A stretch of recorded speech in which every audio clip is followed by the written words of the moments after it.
百朝大战正式开始。Masih di alur cerita Wudong Qianpun. 究竟是谁？老子林动。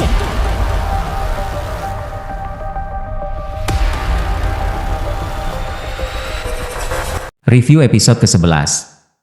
Episode 11 adalah mahakarya emosional dari season 7, sebuah perpisahan yang tidak diwarnai teriakan atau amarah, tetapi dengan keheningan, kesedihan, dan cinta yang tidak bisa terucap dengan kata-kata. Disinilah hubungan Lindong dan Ying Huan-Huan mencapai titik paling rapuh dan paling jujur.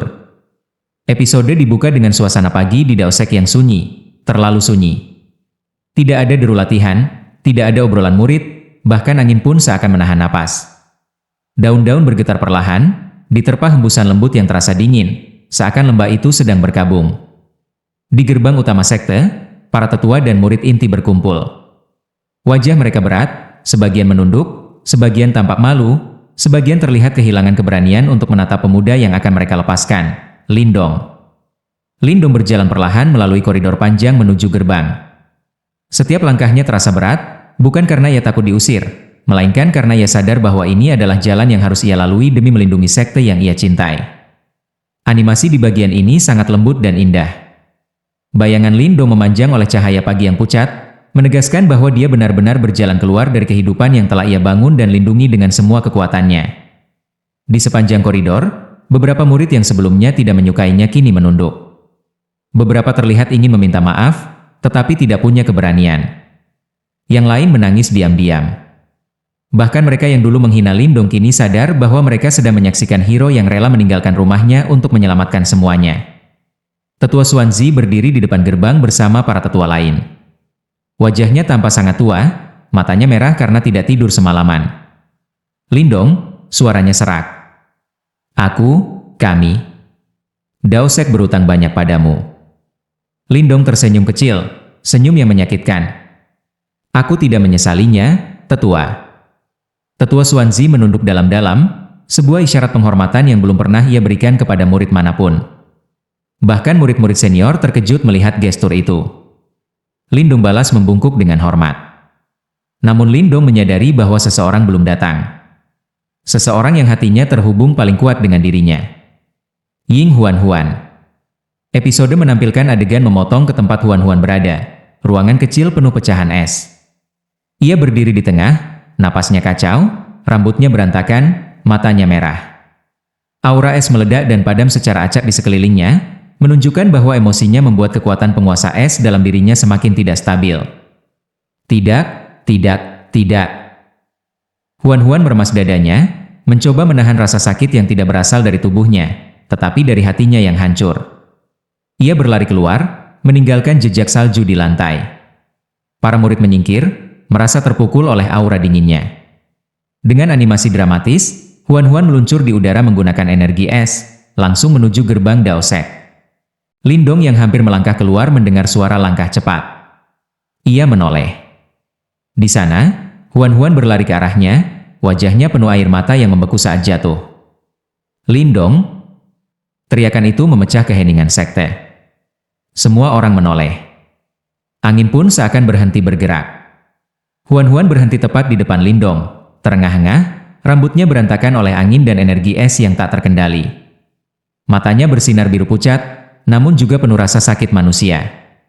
Jangan pergi, bisiknya, suara kecil namun menusuk setiap hati yang mendengar. Jika kau pergi, aku tidak tahu apa yang akan terjadi padaku. Lindong menggenggam bahunya lembut. Huan-Huan, aku harus pergi.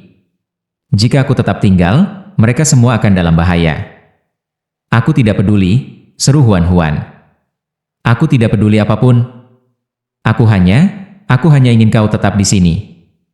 Lindong tersenyum lembut, sedih, penuh cinta yang tidak bisa ia ucapkan. Aku berjanji, aku akan kembali. Huan-Huan menggenggam bajunya, tangannya gemetar. Tidak. Kau tidak boleh berjanji seperti itu. Dunia berbahaya, musuh mencarimu, dan aku. Kata-katanya terhenti karena isak. Lindong mendekat dan menyentuh pipinya yang dingin. Tapi aku akan tetap kembali. Selama aku hidup. Mata Huan melebar, penuh rasa sakit dan harapan yang sama besar. Kau lebih berarti bagiku daripada yang kau tahu. Saat ia mengucapkan itu, aura esnya memuncak tanpa sadar. Kristal es berbentuk bunga bermunculan di udara, tanda bahwa emosinya telah memicu kekuatan penguasa es. Beberapa tetua ketakutan melihat gejala itu. Penguasa es bangkit. Namun Lindong mengabaikan semuanya. Ia memeluk Huan dengan lembut, pelukan yang hangat meski tubuh gadis itu dingin seperti salju abadi. Selama beberapa detik, dunia terasa berhenti. Tidak ada angin. Tidak ada suara. Hanya dua sosok yang saling memegang karena takut kehilangan satu sama lain. Akhirnya, Huan melepaskan pelukan itu dengan tangan bergetar. Kalau begitu, pulanglah. Tapi jangan membuatku menunggu terlalu lama. Lindong mengangguk. Ia tidak berkata apa-apa lagi, tidak perlu. Matanya sudah mengatakan semuanya. Ia berbalik. Melangkah keluar pintu gerbang. Tak sekalipun menoleh kembali, bukan karena tidak peduli, tetapi karena ia tahu jika ia melakukannya, hatinya tidak akan kuat untuk pergi. Huan berdiri diam, air mata mengalir. Embun beku menyelimuti tanah di sekitar kakinya. Saat sosok Lindong menghilang di balik kabut pagi, Huan berbisik pelan. Lindong, jangan tinggalkan aku terlalu lama. Layar mulai gelap dengan animasi salju turun perlahan, seolah dunia pun menangisi kepergian Lindong. Review episode ke-12, penutup musim ke-7. Episode 12 adalah episode penutup yang tidak mencoba memecahkan semua konflik, tetapi justru memperluasnya. Ini adalah episode yang memberi ruang pada keheningan, kontemplasi, dan keteguhan hati yang muncul setelah kehilangan. Musim ini berakhir bukan dengan kemenangan, melainkan dengan kepergian, dan disinilah letak keindahannya. Episode dibuka dengan adegan langit luas di luar Dao Sek. Warna langit yang biasanya cerah kini redup namun tenang, seolah dunia sedang memantau dengan diam langkah seorang pemuda yang meninggalkan rumahnya. Daun-daun berjatuhan perlahan, tertiup angin lembut yang membawa hawa musim dingin yang sama seperti aura milik King Huan. Lindong berjalan sendirian di sepanjang jalan berbatu yang turun dari gunung Dao Sek. Tas kecil di pundaknya, pedang di pinggang, dan langkah kaki yang mantap meski berat. Kamera mengambil sudut lebar, memperlihatkan betapa kecilnya Lindong dibandingkan dunia luas yang berada di depannya. Simbol bahwa perjalanannya baru dimulai, tetapi beban yang ia bawa bukan beban kecil. Visual episode ini sangat atmosferik. Setiap frame dipenuhi detail kecil. Dedaunan gugur yang mengikuti langkah Lindong. Kabut tipis yang naik dari lembah. Cahaya matahari yang tertutup awan. Jejak langkah yang memudar di tanah lembab. Penonton langsung merasakan rasa sunyi, tetapi juga ketabahan yang kuat. Setelah beberapa menit sunyi, narasi internal Lindong akhirnya terdengar. Aku tidak tahu apa yang menungguku di luar sana, tetapi aku tidak bisa kembali. Aku tidak boleh membiarkan Dao Sek hancur karena aku. Huan, maafkan aku. Namun suaranya tidak penuh kesedihan. Ada ketegasan yang baru, tanda bahwa Lindong telah melewati titik balik hidupnya. Sementara itu, adegan bergeser ke Dao Sek. Para murid berdiri dalam diam di gerbang, menyaksikan siluet Lindong yang semakin mengecil. Tidak ada sorakan, tidak ada penghormatan, hanya kesunyian penuh rasa bersalah yang menggantung di udara.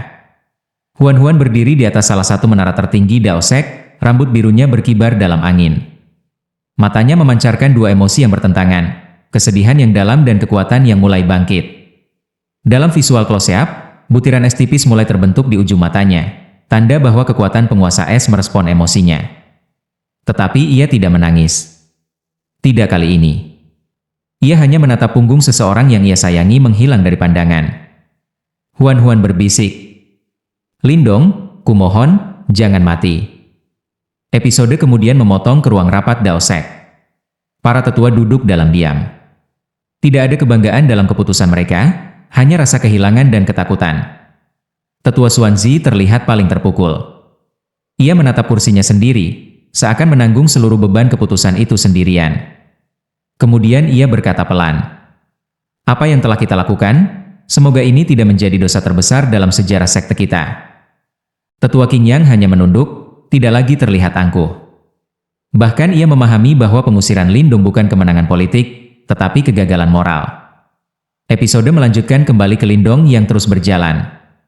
Suasananya perlahan berubah dari hening menjadi mencekam. Angin berhenti bergerak. Burung-burung tidak terdengar. Tanah terasa kosong, seperti wilayah itu ditinggalkan. Kemudian, suara langkah lain terdengar. Lindong berhenti. Tangannya meraih gagang pedang.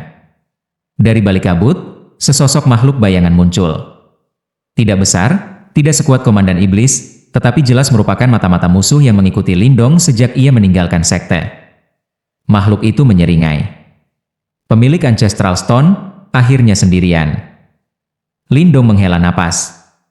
Kalau kalian pikir aku mudah ditaklukkan hanya karena aku sendirian, kalian salah. Adegan pertarungan singkat terjadi. Hanya beberapa detik, namun indah.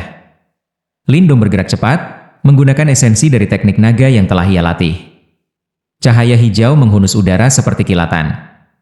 Makhluk iblis itu terbelah menjadi bayangan gelap yang kemudian menghilang. Lindong menyarungkan pedangnya kembali dengan gerakan tenang. Jika dunia ingin mengejarku, biarkan mereka mencoba. Kata-kata itu menjadi deklarasi resmi awal perjalanan barunya. Adegan kembali ke Daosek, tetapi kali ini fokus pada Huan-Huan.